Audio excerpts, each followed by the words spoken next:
have the floor, sir. Thank you. Your Excellency, President Vladimir Putin, Highnesses, Excellencies, friends. It is my honor to represent Prime Minister Narendra Modi at the BRICS outreach segment. I convey his greetings to all of you. Let me join colleagues in thanking President Vladimir Putin for the excellent arrangements and the warm hospitality.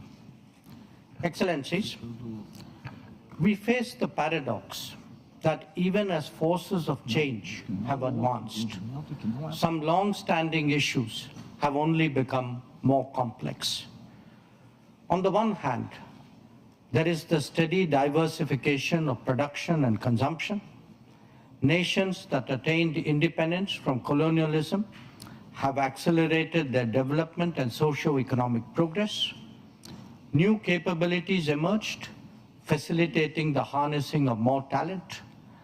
This economic, political, and cultural rebalancing has now reached a point where we can contemplate real multipolarity. The BRICS itself is a statement of how profoundly the old order is changing. At the same time, many inequities of the past also continue. In fact, they have assumed new forms and manifestations. We see that in the access to developmental resources and modern technology and efficiencies. Let us also recognize that the benefits of globalization have been very uneven. Adding to all that, the COVID pandemic and multiple conflicts have aggravated the burdens borne by the global South. Concerns of health, food, and fuel security are particularly acute.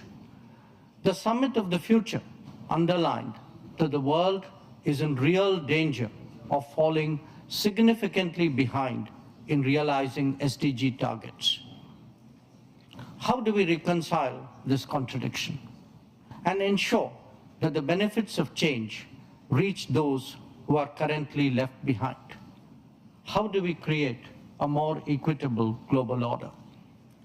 First, by strengthening and expanding platforms of an independent nature, and by widening the choices in different domains and minimizing undue reliance on those that can be leveraged.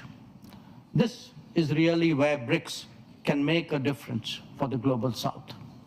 Second, by reforming established institutions and mechanisms, especially the UN Security Council in the permanent and the non-permanent categories. So too, the multilateral development banks, whose working procedures are just as outdated as that of the UN. India initiated an effort during its G20 presidency, and we are glad to see that Brazil is taking it forward. Third, by democratizing the global economy through creating more production hubs. The COVID experience is a sharp reminder of the need for more resilient, redundant, and shorter supply chains. For essential needs, every region legitimately aspires to create their own production capabilities. Fourth, by correcting distortions in global infrastructure that are a legacy from the colonial era. The world urgently needs more connectivity options that enhance logistics and mitigate risks. This must be a collective endeavor for common good with utmost respect for territorial integrity and sovereignty. And fifth, by sharing experiences and new initiatives. India's digital public infrastructure, its unified payment interface, the Gati Shakti infrastructure all hold a larger relevance. The International Solar Alliance, the Coalition for Disaster Resilient Infrastructure, the Global Biofuel Alliance, Mission Life, and the International Big Cat Alliance are similarly initiatives of common interest. As a first responder, be it for natural calamities, health emergencies, or economic crisis, we seek to do our fair share. Excellencies, Addressing conflicts and tensions effectively is a particular need of the day. Prime Minister Modi has emphasized that this is not an era of war.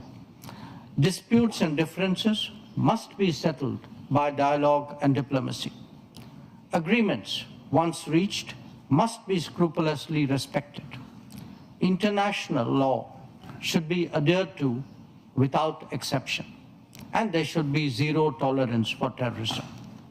Excellencies, the situation in the Middle East, West Asia for us, is an understandable concern. There is a widespread anxiety that the conflict would spread further in the region. Maritime trade has also been deeply affected. The human and material consequences of further escalation are truly serious. Any approach has to be fair and durable, leading to a two-state solution. Excellencies, we meet in difficult circumstances. The world must be prepared to think afresh on long-standing challenges. Our gathering is a message that we are indeed prepared to do so. I thank you for your attention. Большое спасибо. Индия демонстрирует